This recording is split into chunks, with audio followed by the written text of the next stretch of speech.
This channel does not promote any violent, harmful, or illegal activities. All content provided by this channel is meant for an educational purpose only. আমরা আরো একবার সরাসরি সূর্যপুরের দিকে নজর রাখবো। সেখানে নতুন যে পুলিশ ফাঁড়ি তৈরি হয়েছে সেখানে ইতিমধ্যে মুখ্যমন্ত্রী শুভেন্দু অধিকারী তিনি ভেতরে রয়েছেন, আমাদের একাধিক প্রতিনিধি সেখান থেকে রয়েছেন। আমি সরাসরি একবার অভিজ্ঞানের কাছে চলে যাবো। অভিজ্ঞান, এই মুহূর্তে মুখ্যমন্ত্রী তিনি এই ফাঁড়ির ভেতরে রয়েছেন, পুরো সরেজমিনে তিনি পুরো বিষয়টাকে দেখে নিচ্ছেন। দেখো, তোমাকে জানিয়ে রাখি এই মুহূর্তে মুখ্যমন্ত্রী শুভেন্দু অধিকারী তিনি সূর্যপুর রুরাল আউট যে পোস্ট তৈরি হয়েছে যেটার উদ্বোধন তিনি করেছেন, ঠিক তার ওই সেই আউটপোস্টে তিনি ওপরে এই মুহূর্তে রয়েছেন। তার সঙ্গে প্রশাসনের শীর্ষ আধিকারিকরা সবাই রয়েছেন এবং প্রায় 10 মিনিটের বেশি সময় অতিবাহিত হয়ে গিয়েছে।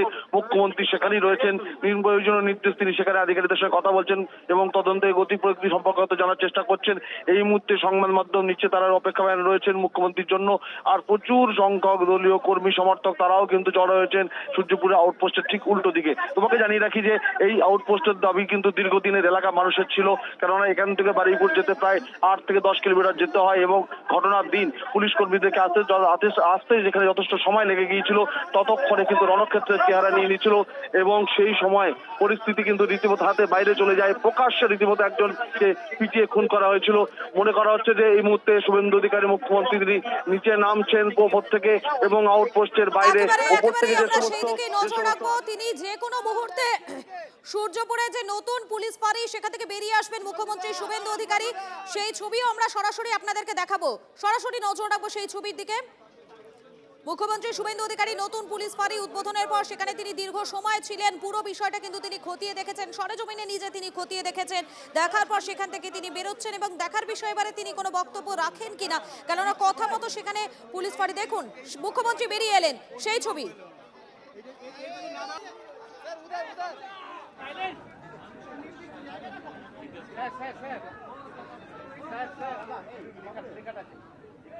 বলুন, কোথায় বাংলায় বাংলা চ্যানেল।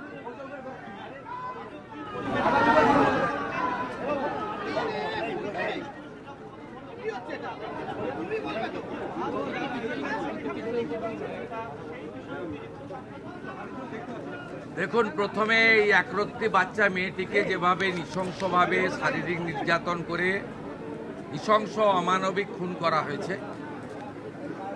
তার পরিবার প্রথম দিন থেকে মুখ্যমন্ত্রী এবং পুলিশকে সাহায্য করেছে, আমাদের কথা শুনেছে। আমরা পরিবারের প্রতি কৃতজ্ঞ। আমি প্রথম ইনসিডেন্টের দিন ফোনে কথা বলেছি, টুইসডে ফিজিক্যালি মিট করেছি ওনাদের সঙ্গে বারুইপুর এসপি অফিসে।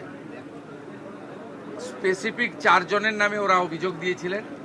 4 জনকেই পুলিশ মানে খুব প্রপারলি এবং কুইকলি অ্যারেস্টেড করেছে।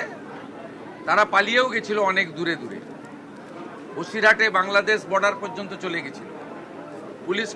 পুলিশ এবং এসটিএফ মানে আমাদের বারুইপুর ডিস্ট্রিক্ট পুলিশ এবং STF under the guidance of the DGP properly তারা করেছেন। এটা তো 1 নম্বর। দ্বিতীয় নম্বর হচ্ছে বাকি যা ইনসিডেন্ট ঘটেছে আপনারা জানেন, ওই পার্টে আমি যাব না, ওটা সিআইডি ইনভেস্টিগেশন হচ্ছে। আমি ওই পার্টে কোনো কমেন্ট করব না। আমি যেটা পরিবারকে আজকে বলে এসেছি যে কাস্টডি ট্রায়াল হবে এবং কনভিকশনের এক্সিকিউশন এটা কমপ্লিটলি মুখ্যমন্ত্রীর মনিটরিংয়ে হবে। একটা দৃষ্টান্তমূলক নজির আমরা এই কেসে রাখব এবং গভর্নমেন্টের পক্ষ থেকে কিছু দায়িত্ব ছিল, এটা আমি বলবো না। গভর্নমেন্টের কিছু অ্যাসিস্ট্যান্সের বিষয় থাকে যদি ফ্যামিলি রাজি থাকে। ফ্যামিলি রাজি ছিল, আমরা গভর্নমেন্ট পাশে দাঁড়িয়েছি। কিভাবে পাশে দাঁড়িয়েছি ফ্যামিলি যখন দরকার হবে বলবে, আমি বলবো না। দ্বিতীয় হচ্ছে ইন্দ্রজিৎ মণ্ডলের যে মব লিঞ্চিং, এটা মব লিঞ্চিং আমি বলবো না। এটা কমপ্লিটলি তার নাম পরিচয় দেখে তাকে খুন করা হয়েছে। এর পিছনে ভোটে রিজেক্টেড যারা হয়েছেন তাদের বড় উস্কানি রয়েছে। র্যাডিক্যাল মৌলবাদী গ্রুপও থাকতে পারেন, আমি উড়িয়ে দিচ্ছি না। তাতে যতগুলো ছবি দেখা গেছে প্রত্যেককে পুলিশ অ্যারেস্ট করেছে thanks to West Bengal police. একজনকে বকখালি থেকে তুলেছে, একজনকে দীঘা থেকে তুলেছে, এবং যাদের যাদের ভিডিও ফুটেজে সোশ্যাল মিডিয়াতে দেখা গেছে একটা ৩৫ বছরের অবিবাহিত যুবক ছেলেকে হাত পা বেঁধে নৃশংসভাবে পিটিয়ে মারা হয়েছে সংগঠিতভাবে, সেক্ষেত্রেও আমরা পরিবারের পাশে দাঁড়িয়েছি। ওর বাবা মার হাতে আমরা আজকে ২৫ লক্ষ টাকার চেক তুলে দিয়েছি। পুলিশকে ধন্যবাদ, তার বড় ছেলেকে সিভিক ভলেন্টিয়ার্সে চাকরি দিয়েছেন ডিজিপি সাহেব থ্রু সুপারিনটেন্ডেন্ট অফ পুলিশ। এই সূর্যপুর আউটপোস্টে তার ডিউটি। ডিএমকে ধন্যবাদ যে বাড়িটা ভেঙেছিল রিপেয়ার করে দিয়েছে দুদিনের মধ্যে। বাবার বার্ধক্য ভাতা, মায়ের অন্নপূর্ণা দুটোই ডিএম সাহেব চালু করে দিয়েছে। আমরা এই পরিবারের দায়িত্ব নিয়েছি। ইন্দ্রজিৎকে আমরা ফিরিয়ে দিতে পারবো না। ইন্দ্রজিতের প্রত্যেকটা খুনি সমানভাবে ওই একরত্তি ছোট্ট কন্যার খুনিরা, শারীরিক নির্যাতনকারীরা যেভাবে আমি কথা দিয়েছি কাস্টডি ট্রায়াল হবে, ইন্দ্রজিতের খুনিদেরও তাদেরও খুব চূড়ান্ত চরম ভারতীয় ন্যায় সংহিতাতে যে শাস্তি আছে পাবে। ওই নির্যাতিতার পরিবার, ওই ছোট্ট বাচ্চা মেয়েটির পরিবার আমার কাছে মঙ্গলবার দিন এসপি অফিসে অনুরোধ, আমি বলবো না, যুক্তিগ্রাহ্য একটা সাজেশন দিয়েছিল যে আমার তো আর আদরের কন্যা ফিরবে না, যে সূর্যপুরে একটা আউটপোস্ট বানান। Thanks to home secretary Shrimati Sanghamitra Ghosh মহোদয়া, thanks to DGP mister Siddhinath Gupta IPS, তারা মুখ্যমন্ত্রীর কাছে করা এই পরিবারের ইচ্ছাকে কার্যকর করে দিয়েছেন উইদিন 4 days। আমি সূর্যপুর আউটপোস্ট উদ্বোধন করলাম। এখানে 4 officer, 2 SI, 2 ASI, 6 mail constable, 2 female constable, 8 civic volunteers, women help desk এবং একটি কন্ট্রোল রুম, এবং পরে পরে 5-7 দিন লাগবে এখানে মোড়গুলোতে সিসিটিভি লাগানো এবং তার কন্ট্রোল রুম এখান থেকে করা। এই কাজগুলো তারা করবেন, আমাকে কথা দিয়েছেন ডিজিপি এবং সুপারিনটেন্ডেন্ট পুলিশ। আমি আশাবাদী যে পুলিশ এই বিষয়ে যথাযথ ব্যবস্থা নেবে। আমাদের ওই পরিবারটি অর্থাৎ নির্যাতিতার পরিবার আমাকে বলছিল যে প্রচুর অ্যারেস্ট ইত্যাদি হচ্ছে, আপনি বিষয়টা একটু দেখুন, আমাকে স্থানীয় লোকেরা চাপ দিচ্ছে। আমি বলেছি ভিডিও ফুটেজ দেখে রেল লাইনে যারা লোহার বিম ফেলছিল তারা কেউ ভারতপ্রেমী হতে পারে না, এটা রাষ্ট্রবিরোধী কাজ। আমাদের ইন্দ্রজিতের খুনি এদের সঙ্গে পেয়ার মহব্বত হতে পারে না।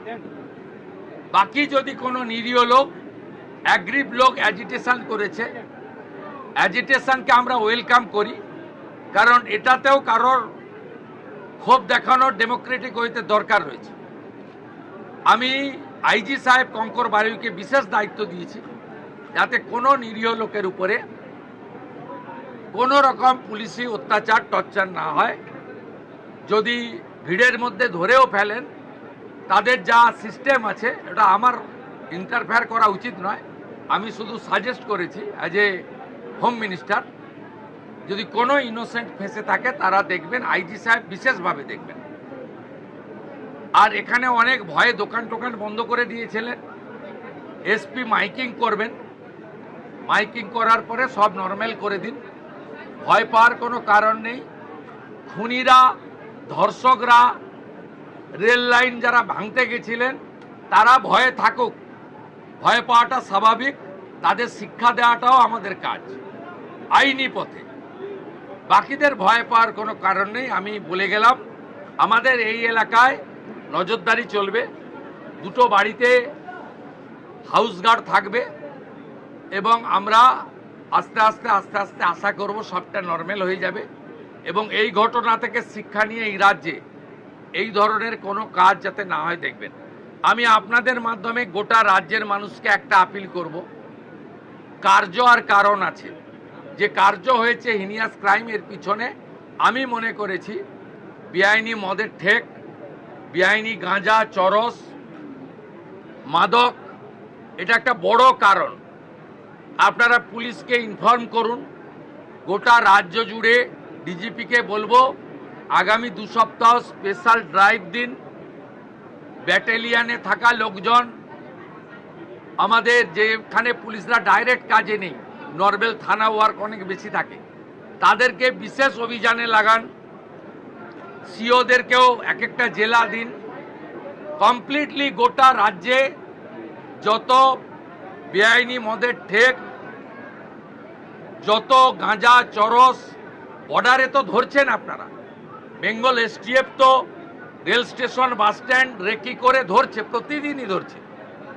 কিন্তু একেবারে রুরাল এলাকাতে, গাঁগঞ্জেও এটা একদম সম্পূর্ণ উপড়ে ফেলা দরকার রয়েছে, যাতে এই সামাজিক দূষণ থেকে আমরা আমাদের পরিবেশকে বাঁচাতে পারি।